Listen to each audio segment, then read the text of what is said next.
Salut tout le monde, dans cette vidéo je vais analyser 7 des 33 actions les plus sous-évaluées que vous devez acheter en 2025 selon Morningstar. Donc on commence directement par la première, Howe Smith. Donc Howe Smith, c'est une entreprise américaine qui est spécialisée dans la conception et la fabrication de solutions de chauffage et de traitement de l'eau, qui a été fondée en 1874. Donc AOS, graphiquement ça donne ça, une croissance de 67% sur 5 ans avec, voilà, même sur du maximum d'années, des croissances qui sont quand même très intéressantes. Donc on va aller s'intéresser au chiffre d'affaires de l'entreprise. Donc le chiffre d'affaires qui lui du coup est sur une traîne plutôt haussière, donc ça c'est intéressant. On a en 2020 une baisse qui est assez significative, mais en soi pas spécialement grave. 2020 c'est normal que l'entreprise ait eu quelques problèmes, sachant qu'on est que sur des baisses de 13, 14, 10%. Bon, c'est pas exceptionnel non plus, mais voilà, on est sur un chiffre d'affaires qui a repris de sa grandeur en 2021-2022 et qui en ce moment a un petit peu plus de mal. Donc en règle générale, j'ai l'impression que c'est un chiffre d'affaires qui est intéressant, en augmentation, mais par contre qui n'est pas non plus extrêmement élevé et qui n'est pas signe d'une croissance extraordinaire. Si on regarde le ROE, le Return on Equity, on est sur un ROE par contre qui est très croissant également. Donc ça c'est plutôt intéressant, ça veut dire que l'entreprise a potentiellement un moat intéressant, c'est-à-dire une douve concurrentielle qui s'agrandit. Au niveau des marges, on a une grosse margin qui sur le long terme s'améliore, une operating margin également et une net margin aussi, avec notamment une net margin aux alentours des 14-13% ces dernières années. Donc une net margin qui n'est pas exceptionnelle, on a pu trouver mieux sur d'autres entreprises, mais qui n'est pas non plus extrêmement faible. On passe à la suite du coup, les shares outstanding, donc tout ce qui va être rachat et émission d'actions. Donc ça par contre c'est un critère qui est totalement validé, hein. On a des rachats d'actions très faibles mais constants depuis les années 2013 à peu près. Donc ça c'est signe d'une bonne gestion de l'entreprise. Si on regarde au niveau de son cash et de sa dette, on a donc un cash à 363 millions de dollars pour une dette à 155 millions de dollars. Donc une entreprise qui n'est pas spécialement plus endettée que ça et avec du coup un free cash flow qui lui est aux alentours des 483 millions, mais qui comme on le voit auparavant a été plus élevé, hein, aux alentours des 505, 566 millions, 597. Donc moi ce que je vois sur cette entreprise pour l'instant c'est une action de bonne qualité, mais pas d'excellente qualité comme je pourrais le rechercher. On va quand même regarder ce que ça donne au niveau du price to free cash flow, il est actuellement à 21,65. Donc si on regarde sur 15 ans, c'est un petit peu trop. Si on regarde sur 10 ans, voilà, c'est déjà un peu plus intéressant. Donc comme on le voit, on est actuellement ici aux alentours des 21,65. On a pu avoir très récemment des prix qui sont un peu plus intéressants. 19, 18 fois le free cash flow, même 15 fois le free cash flow. Mais en même temps, si on regarde un petit peu plus bas au niveau de la moyenne des free cash flow, la moyenne sur 3 ans est à 22,5, donc on est en dessous en ce moment. La moyenne sur 5 ans est à 21,83, donc on est très légèrement en dessous aussi. Et la moyenne à 10 ans à 23,82, donc également un price to free cash flow qui semble plutôt intéressant. Donc potentiellement que Morningstar a plutôt raison sur sa sous-évaluation. Donc on va voir ce que ça donne au niveau de la valorisation de l'entreprise. Donc j'ai évidemment rentré tous les critères actuels qu'il me faut, hein, le cash, la dette, le nombre d'actions et le ticker de l'entreprise. Et j'ai donc pu estimer un price to free cash flow et une croissance du free cash flow sur les 10 prochaines années. Donc moi je pars du principe que le price to free cash flow pourrait être à 20 d'ici 10 ans. On est sur un price to free cash flow qui serait légèrement en dessous des 5 ans, etc. Mais voilà, donc plutôt un price to free cash flow qui est prudent. Et à côté de ça, on a également une croissance du free cash flow qui, elle, serait aux alentours des 10%. J'ai pas forcément une prévision précise, c'est plutôt un chiffre que j'ai mis de manière à être prudent. Mais en tout cas, ça nous donnerait une valeur intrinsèque de l'action à 65 dollars. Donc potentiellement une entreprise qui serait bientôt un point d'achat intéressant à partir du moment où on joue pas spécialement un quality play, mais plutôt un value play. Deuxième action, on va arriver sur Albemarle. Donc Albemarle, c'est une entreprise chimique, donc souvent des secteurs qui sont pas très intéressants, qui du coup est focalisée dans la production de produits chimiques avancés, notamment le lithium, le brome et certains catalyseurs. Et donc l'entreprise est fondée en 1994. Donc si on regarde ce que donne Albemarle sur le graphe, on est sur une croissance de 7,9%, ok, avec une très grosse bulle, hein. Donc actuellement une entreprise qui a été très spéculée.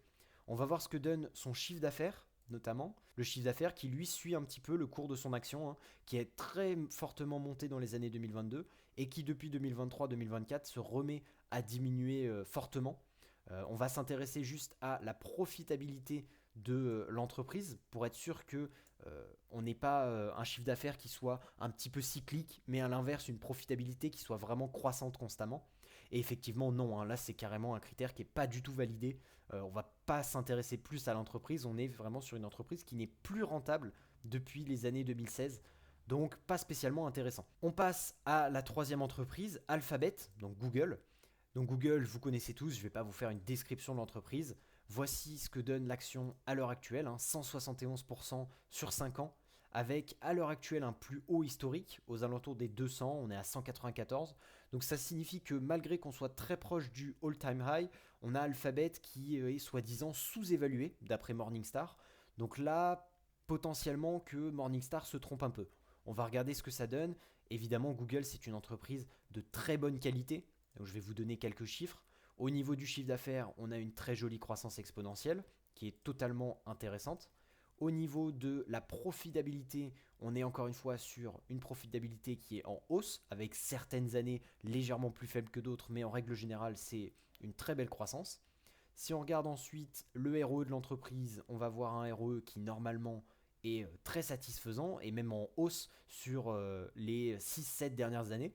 Donc notamment grâce, j'imagine, à une hausse de leur moat, donc encore une fois de leur douve concurrentielle. Ensuite, des marges qui devraient être également de très bonne qualité. On va voir un petit peu ce que ça donne. Alors on a une baisse de la gross margin qui se tend légèrement vers la hausse depuis les années 2020, donc ça peut être intéressant. Par contre, voilà, la net margin est carrément en hausse, l'operating margin pareil, encore une fois depuis les années 2018-2020 également. Donc voilà, des marges qui sont totalement validées. On va simplement regarder les shares outstanding pour être sûr que l'entreprise ne dilue pas les actionnaires et donc ne nous dilue pas nous. Et effectivement, depuis les années 2018, encore une fois, on a vraiment des rachats d'actions constants. Donc j'imagine que l'année 2018-2019, ça a été une année de maturité pour Google qui lui a permis tout ça. On va voir ensuite au niveau des chiffres de l'entreprise, est-ce qu'elle est endettée ou non. On va s'intéresser donc aux financials et donc au cash et à la dette. Le cash est à 111 milliards quasiment, la dette est à 28 milliards, donc on n'a pas de dette comparé au cash. Et au niveau du free cash flow, comme on l'a vu, il est quasiment en constante évolution, avec à l'heure actuelle un free cash flow à 55,823 milliards, ce qui est un très très très gros free cash flow. Étant donné qu'on est vraiment sur une entreprise de très bonne qualité, on va regarder ce que donne l'entreprise au niveau de sa valorisation. On est à l'heure actuelle à 43 le free cash flow, 43 fois pardon, le price to free cash flow. Donc c'est assez énorme. On a depuis le 6 janvier 2023 une hausse constante de ce price to free cash flow. Il n'y a vraiment pas de dents de scie comme on pouvait l'avoir par exemple ici en 2018-2019. C'est vraiment une constante augmentation qui ne s'est pas arrêtée. Donc pas spécialement intéressant selon moi, sachant que si on regarde sur les 20 dernières années, on est vraiment sur le plus gros price to free cash flow possible de Google depuis. On va valoriser l'entreprise, mais on n'est pas non plus sur une entreprise de mauvaise qualité, il faudra le prendre en compte. Donc si on met par exemple 25 fois le price to free cash flow pour une croissance de 13%, on a du coup tous ces beaux chiffres-là qui nous apportent à une valeur intrinsèque de 132 dollars à peu près, ce qui serait donc une très grosse surévaluation par rapport aux 193 dollars que nous avons à l'heure actuelle. Et si on souhaite être vraiment beaucoup plus positif sur l'entreprise, on pourrait mettre voilà, un price to free cash flow de 30 avec notamment une croissance de allez, 14%, ce qui nous donnerait un prix à 162 dollars. Et potentiellement, on aurait pu avoir donc une porte d'achat à 152 dollars en septembre 2024. Donc potentiellement une plus-value de 27% à l'heure actuelle, ce qui aurait pu être totalement raisonnable pour une entreprise de cette taille-là, qui vaut quand même 2,3 000 milliards de dollars pour un dividende de 0,4%. Donc, en somme, une entreprise qui, selon moi, n'est pas du tout sous-évaluée, comme le dirait Morningstar, mais qui, par contre, n'est pas non plus très loin d'une potentielle évaluation propre. Voilà, on est aux alentours des 16% si on est optimiste, et si on l'est un petit peu moins, comme je le disais, on pourrait être aux alentours des 27-30%. Donc voilà, on va pouvoir passer à la quatrième action, Baxter International. Donc Baxter, c'est une entreprise qui est spécialisée dans les technologies médicales, la recherche, le développement et la fabrication de produits destinés aux soins de santé.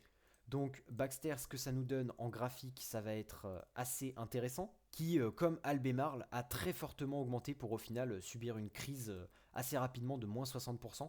Donc on va voir ce que donne l'entreprise au niveau du chiffre d'affaires pour voir un petit peu si il y a une tendance qui peut se trouver.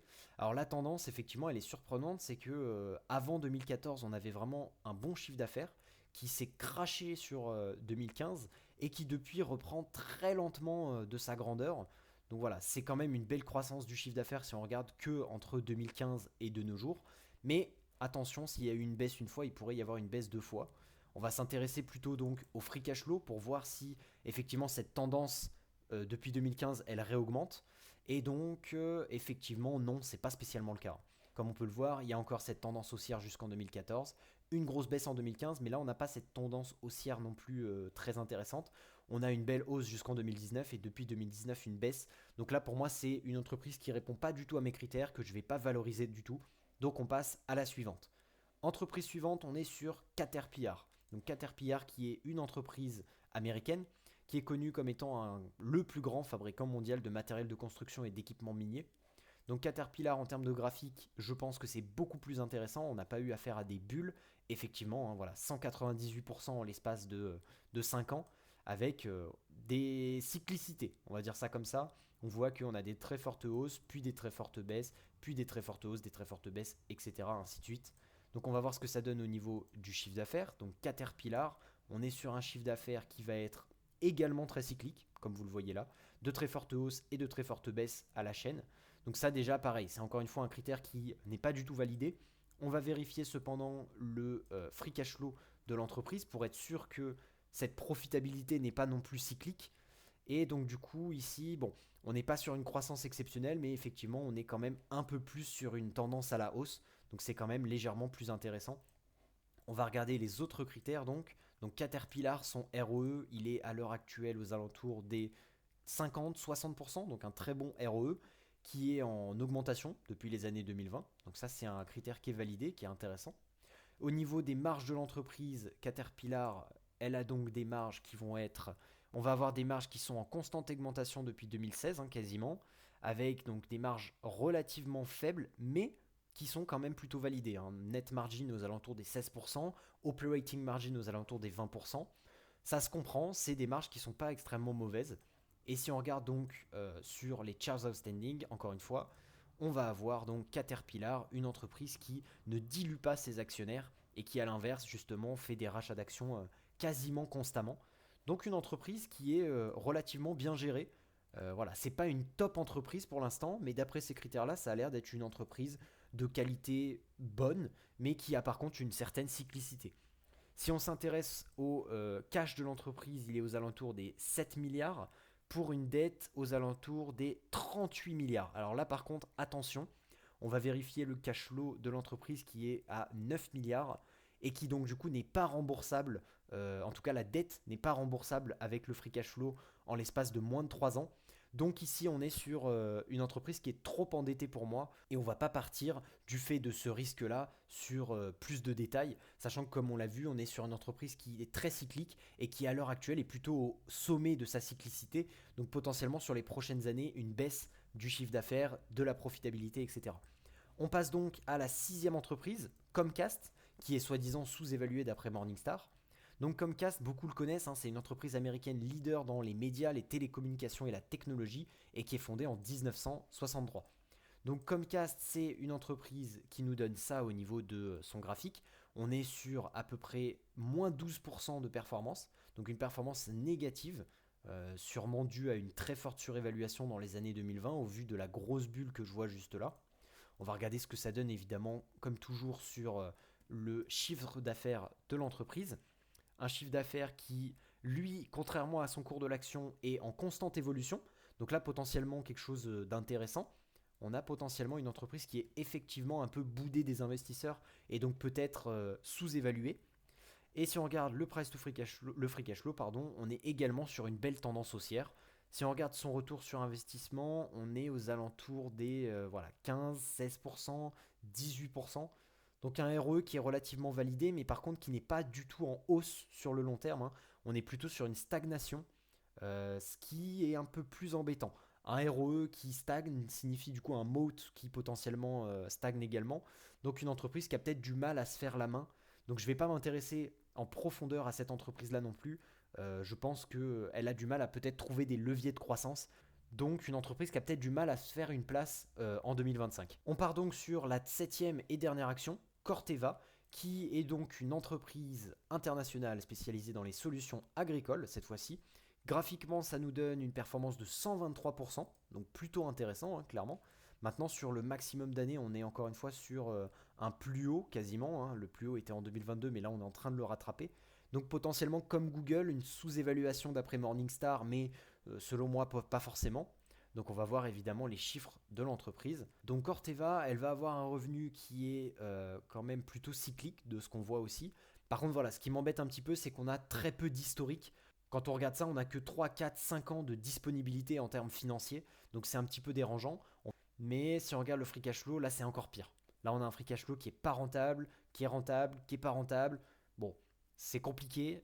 Personnellement, ça me donne pas spécialement envie d'investir dans cette entreprise non plus. Donc pour conclure, on a pu trouver deux entreprises de qualité bonne et excellente qualité pour Google, dont une qui est potentiellement sous-évaluée, hein. On parle de Housesmith à l'heure actuelle, qui pourrait peut-être être un bon achat. Je vous préviendrai évidemment sur ma chaîne YouTube si je fais un achat sur Housesmith. En tout cas, pour l'instant, je vais essayer de plus creuser dans l'entreprise pour voir si justement j'ai pas oublié certains chiffres financiers qui pourraient être clés et montrer que l'entreprise est au final de très bonne qualité ou de très mauvaise qualité. En tout cas, pour l'instant, voilà ce qu'on peut en conclure. J'espère que ça vous aura plu. N'oubliez pas de liker et évidemment de vous abonner pour ne pas rater les prochaines vidéos sur les 26 autres actions que je vais analyser. C'était Antoine et je vous dis à bientôt.